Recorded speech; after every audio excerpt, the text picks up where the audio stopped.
সম্মানিত উপস্থিতি, কুনতুম খায়রা উম্মাতিন উখরিজাত লিন-নাস তা'মুরুনা বিল মা'রুফ ওয়া তানহাউনা আনিল মুনকার। আল্লাহ রাব্বুল আলামিন বলছেন, তোমাদের মধ্যে কি এমন কোনো মানুষ নাই যারা সৎ কাজের আদেশ দিবে, অসৎ কাজের নিষেধ করবে? ইয়া আইয়ুহাল ইনসানু মা গাররাকা বিরাব্বিকাল কারীম, হে মানুষ তোমাদের কি হয়ে গেল, তোমরা কেন আল্লাহর দিন থেকে দূরে সরে গেল?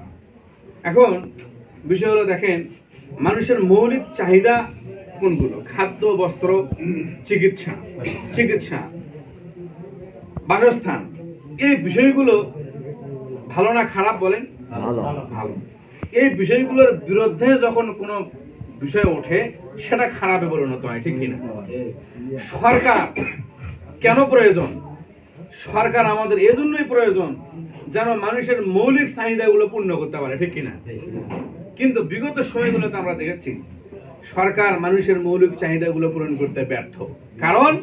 কারণ হলো, যে নেতা যে মানুষের মৌলিক চাহিদা পূরণ করবে, যে সৎ কাজের আদেশ দিবে, যে অসৎ কাজ থেকে নিষেধ করবে, সে এবং তার দলীয় লোকই তো শয়তানি বদমাইশের মধ্যে জড়িত, ঠিক কিনা? তাই না বলেন?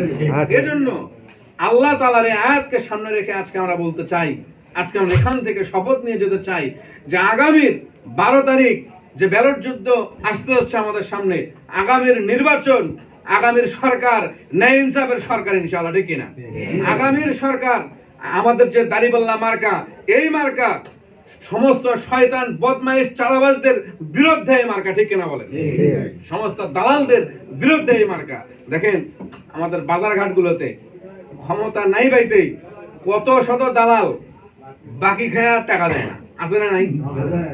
বিভিন্ন ইস্যুকে কেন্দ্র করে দেন টাকা, দেন পয়সা, এই অমুক টাকা না দিলে কিন্তু তুমি বাজার আসতে পারবা না, এ ধরনের ডায়লগ আছে না নাই? আগামীতে দাড়িপাল্লা আমাদের প্রতীক কেন? দাড়িপাল্লার প্রতীক এজন্যই যেন সমস্ত মানুষের মধ্যে ন্যায় ইনসাফ প্রতিষ্ঠা হয়, এজন্যই আমাদের দাড়িপাল্লা। বাংলাদেশ জামাত ইসলামীর বিজয় আমরা এজন্যই ছিনিয়ে আনবো যেন আমাদের দেশে রাস্তাঘাট, পরিবার পরিজন, সমাজ, রাষ্ট্র প্রতিটা জায়গায় যেন শান্তি প্রতিষ্ঠা হয় ইনশাআল্লাহ। এই আশাবাদ ব্যক্ত করে সকলের দীর্ঘ কামনা করে আমি আমার সংক্ষিপ্ত আলোচনা এখানে শেষ করছি। আসসালামু আলাইকুম ওয়া রাহমাতুল্লাহ।